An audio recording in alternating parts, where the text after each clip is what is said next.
Magandang araw, magandang gabi sa atin mga boss. So, ayan, lumabas na po yung Sakura mga boss. Ayan, ito ang palatandaan mga boss pag magsa-summer na dito sa Japan. Lumalabas na yung Sakura, yung kahoy nila dito na namumulaklak. Ayan.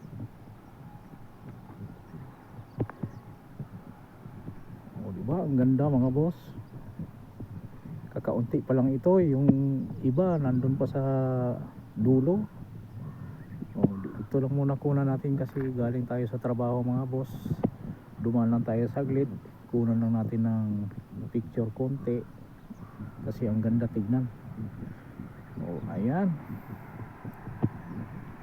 ito i-share lang natin sa ating mga kaibigan dyan sa, mas lalo na dyan sa Pilipinas kasi wala ito dyan sa Pilipinas eh.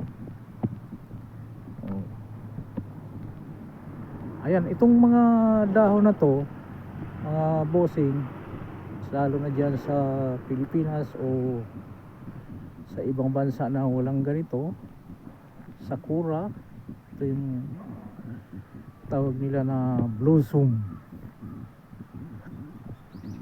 Sakura blossom. Ayan, ang ganda.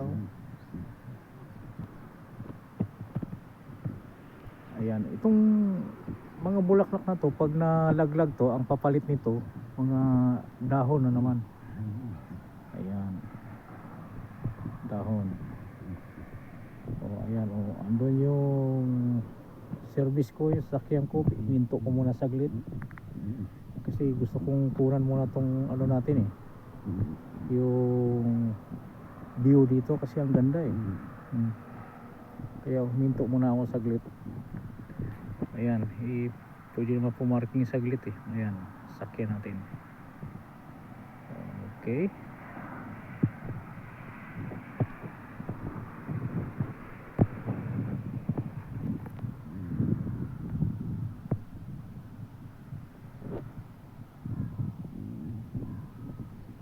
Mahaba ito eh, kaso lang malayo-layo lang itong nalakad ko eh. Maganda sana tignan doon sa dulo, kaso parang tinamad na kasi ako mga bossing kasi galing pa ako sa trabaho. Ayan, kaya ito lamang ang ating maisishare sa inyo. Ayan, at least nakita nyo at ano nyo pag kayo'y magbakasyon dito, medyo makaka-adjust na kayo sa kultura.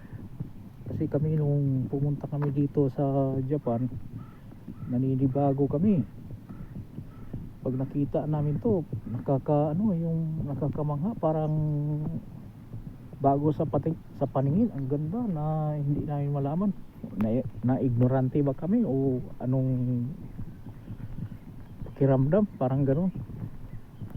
Tsaka ito ang ganda ng pagka-cultivate dito ng tanim nila. Ayan. Ayan.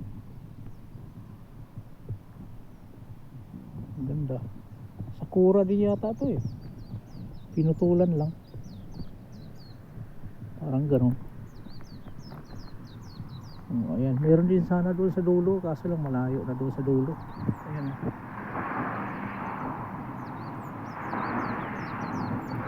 Zoom natin. Ayan.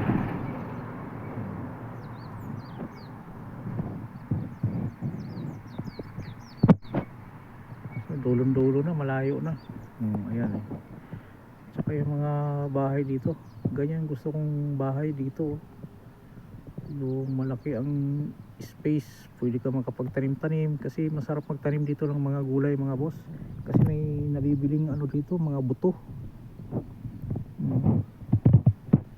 Ang nabili kasi naming pwesto ito sa bahay namin, commercial, talagang residence.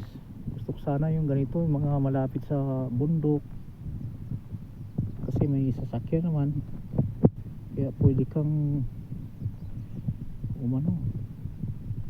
bumiyahe papunta sa trabaho. Kaso lang yung mga bata, bawal pa kasi sila magsakyan, may trabaho, hindi mo rin mahihatid. magbibisikleta sila, kaya kawawa sila, kaya pinili lang namin na doon malapit sa train station, kaya yun na lang ang kinuha namin. Kung makaipon-ipon tayo, mayroong bakante doon sa tabi namin, baka sakaling ibenta, mabili, pwedeng pagtaniman. Okay, yun lamang po na i-share natin mga boss sa inyo. Magandang araw at magandang gabi sa inyong lahat. Salamat at God bless.